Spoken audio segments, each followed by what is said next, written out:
महाकवि कालिदास एक दिन कहीं यात्रा पर थे। चलते चलते उन्हें प्यास लगी।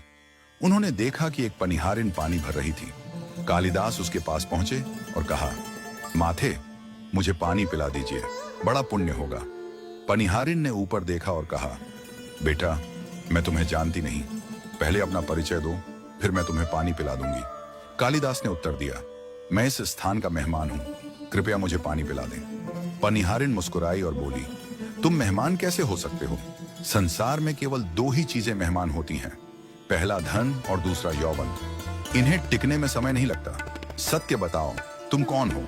कालिदास तर्क से पराजित होते हुए कुछ देर चुप रहे, फिर बोले, मैं सहनशील हूं, अब तो पानी पिला दीजिए।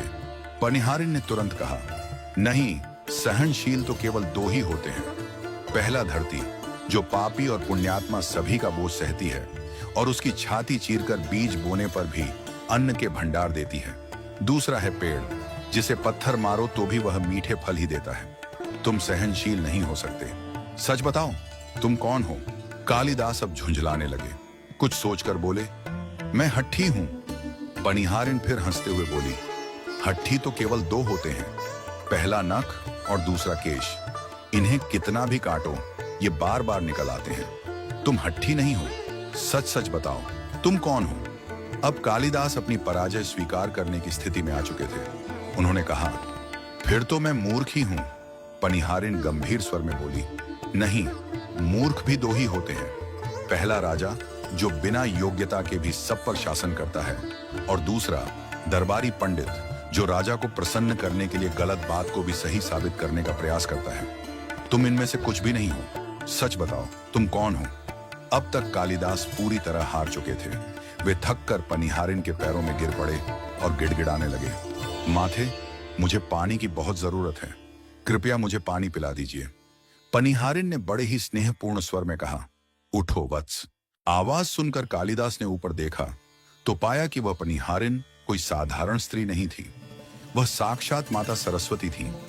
कालिदास उनकी दिव्य उपस्थिति देखकर दंग रह गए और उनके चरणों में गिरकर नतमस्तक हो गए। मां सरस्वती ने कहा, वत्स, शिक्षा से ज्ञान आता है, अहंकार नहीं। तुमने अपनी विद्या और प्रतिष्ठा को ही सबसे बड़ा मान लिया और अहंकार कर बैठे।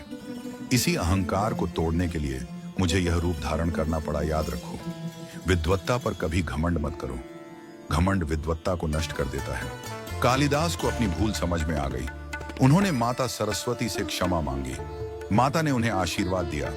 कालिदास ने अपनी प्यास बुझाई और फिर सच्चे मन से आगे की यात्रा पर निकल पड़े।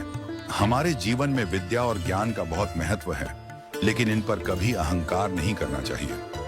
घमंड न केवल हमारी विद्वत्ता को नष्ट करता है, बल्कि हमें सच्चा आनंद और संतोष पाने से भी रोकता है।